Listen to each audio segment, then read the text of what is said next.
Doctor Muhammad Shah کھگا صاحب، یہ جن کا ذکر پاک ہے، پھر یہ نور محمد کیسے بنے؟ دہلی کیسے گئے؟ حضرت خواجہ فخر جہاں سے کیسے متوسل ہوئے؟ کیا کیا فیض پایا؟ کیسی تربیت دیکھی؟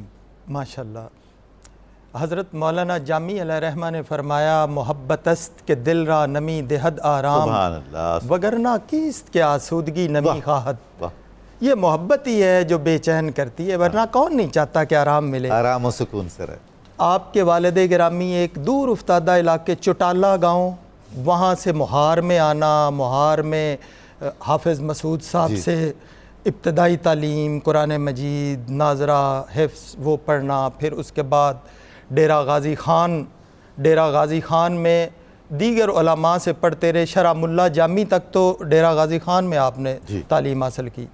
پھر حضرت آپ نے ذکر کیا شیخ محکم الدین سیرانی اویسی، حضرت محکم الدین سیرانی اویسی سلسلہ کے تھے، بزرگ، بڑے بے باک اور بڑے، ان کے ساتھ آپ لاہور تشریف لائے، اور لاہور میں جو تذکرہ ملتا ہے کہ بہت ساری تکالیف اٹھائیں، جی، اور جو میں نے آغاز میں شعر پڑھا کہ یہ وہ بے چین کیے ہوئے تھا ان کو، ایک گاؤں کا رہنے والا اور پنجاب کے دور افتادہ علاقے میں، اور اتنی محبت اور علم سے اتنی محبت۔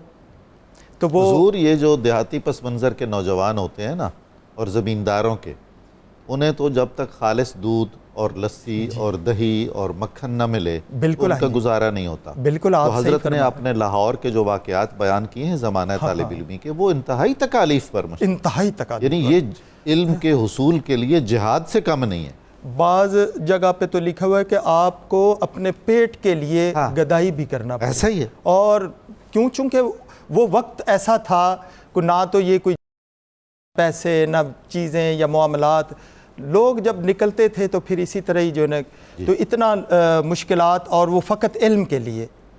پھر لاہور سے جب لاہور میں وہ تسکین پوری نہ ہو سکی تو پھر دہلی کی طرف رجوع کیا۔ یہ اس وقت رجحان تھا، اس وقت یہ معمول ہوتا تھا کہ لاہور کے بعد جو ہے نا اکثر و بیشتر صوفیاء، بزرگ، علماء جو ان کے طالب علم، وہ دہلی کی طرف روانہ ہوتے تھے۔ ویسے بھی دہلی میں چونکہ روحانی رزق موجود تھا، وہ بھی تو کھینچ رہا تھا۔ وہ بالکل، یہ جیسے قبلہ جامی صاحب نے ذکر کیا کہ پیدائش سے بھی پہلے بشارتیں مل گئیں، وہ اب وہ ان کو وہاں تک لے کے تو جانا تھا۔ تو وہاں پہ نواب غازی الدین صاحب کے مدرسے میں رہے اور وہاں پہ پڑھتے رہے۔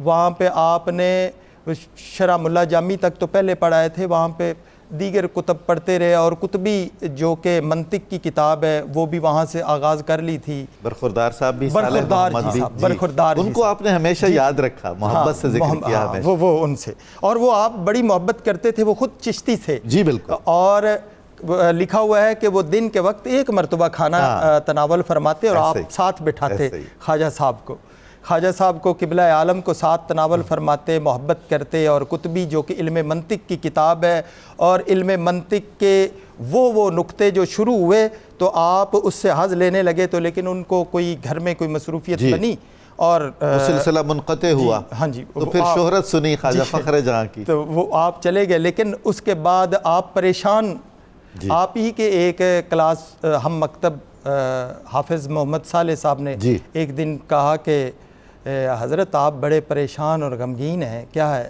تو آپ نے اپنے علم کی جستجو کے لیے اور اس تسکین کو پورا کرنے کے لیے جو ہے نا عرض کیا، اور کہا کہ سنا ہے دکن سے آئے ہوئے ہیں، ایک پیرزادہ صاحب ہیں اور بڑے عالم دین ہیں، چونکہ ایک بڑے گھر کے حضرت خواجہ فخر الدین فخر جہاں اور لاڈلے بیٹے حضرت خواجہ نظام الدین اورنگ آبادی علیہ رحمہ کے، اور خلافت یافتہ اور صدیقی سلسلے سے، پھر ایک کچھ تھوڑا وہ بھی تو ہوتا ہے نا۔ کسی بھی چشتی کے لیے دہلی کا مسلح سنبھالنا کو معمولی کام نہیں ہے، اور جس پر سب متفق ہو جائیں بلا شبہ۔ ابھی ذکر ہوا حضرت خواجہ فخر الدین فخر جہاں علیہ رحمہ بھی مجدد چشت تھے، اور جو رسالہ فخر الحسن لکھا، اور پھر آپ کا علمی وجاہت، پھر ایک بے نیازی اور ایک اپنا انداز تھا۔ آپ وہاں پہ اپنے ہی اس دوست کے ساتھ، اپنے ہی مکتب کے ساتھ، حافظ محمد صالح صاحب کے ساتھ وہاں پہ گئے، لیکن شومی قسمت کے اس دن ملاقات نہ ہوئی۔ پھر آپ اگلے دن خود ہی نماز ظہر کے بعد حاضر ہو گئے، اور پھر جو کتابوں میں اور ملفوظات میں لکھا ہوا ہے تو وہ جو معاملہ بیان کرتے ہیں کہ آپ ہچکچا رہے ہیں، اور وہاں کا تزک و احتشام اور وہ صدیقی پیر زادہ اور وہ علمی معیار والا، اتنا بڑے مقام والا، اور شاہ ولی اللہ والوں سے ٹکر لینے والا اور ان کے جواب دینے والا اتنا بڑا عالم دین، اور وہ اپنے جس انداز میں ایک مشائخ چشت کی ویسے بھی جلالت جو ہے وہ کتابوں میں ملتی ہے۔ تو آپ جب وہاں پہ داخل ہوئے ہچکچاتے ہوئے، دالان در دالان، وہ اس محفل میں آگے گاؤ تکیہ لگا ہوا، حضرت بیٹھے ہوئے ہیں، اور وہاں پہ جو معاملہ، پھر آپ نے، آپ کے کپڑے پھٹے ہوئے، بال بڑھے ہوئے، اللہ اللہ، خواجہ صاحب کے، اور اسی شخص نے قبلہ عالم بننا تھا، اسی شخص نے نور محمد بننا تھا، قبلہ عالم اور نور محمد۔ اور پھر دیکھیں نظامی صاحب، آپ وہاں پہ اندر داخل ہوئے تو خواجہ فخر الدین فخر جہاں نے خود فرمایا کہ آئیں، اور اٹھ کے گلے اور معانقہ کیا، ملے۔ کیا بات! اس وقت کوئی تسلی ہوئی، اور پھر آپ سے علم کے لیے استدعا کی۔ آپ نے کہا کہ جی آپ کیا پڑھتے رہیں؟ کہا جی میں یہ پڑھ چکا ہوں۔ کہا کہ اب یہ کافی نہیں ہے، یا انہی سے پڑھیں آپ، میں تو موقوف کر چکا ہوں۔ پھر آپ نے وہی سلسلہ، آپ نے استدعا کی تو آپ کو اجازت مل گئی، آپ نے ان سے آنا جانا شروع ہو گیا، آنا حاضر جانا ہوتے شروع رہے، ہو گیا، استفادہ خطبی پڑھی۔ پھر آپ نے کہا کہ یہ ظاہری علم تو آپ پڑھ چکے ہیں، میں تو کہتا ہوں آپ اس منزل کی طرف آپ کے لیے ایک اور علم ہے میرے پاس۔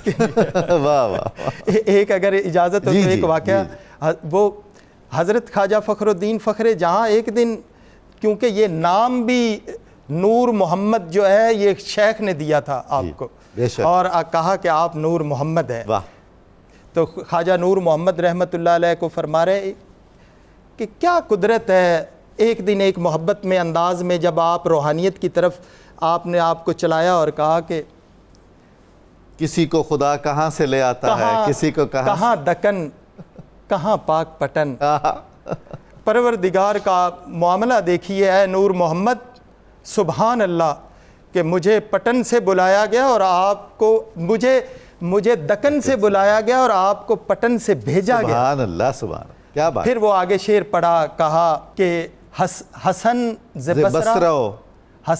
بصرہ حبش بلال از حبش، صہیب از شام، صہیب از شام، ز خاک مکہ ابو جہل انچب العجب۔ کیا بات، کیا بات!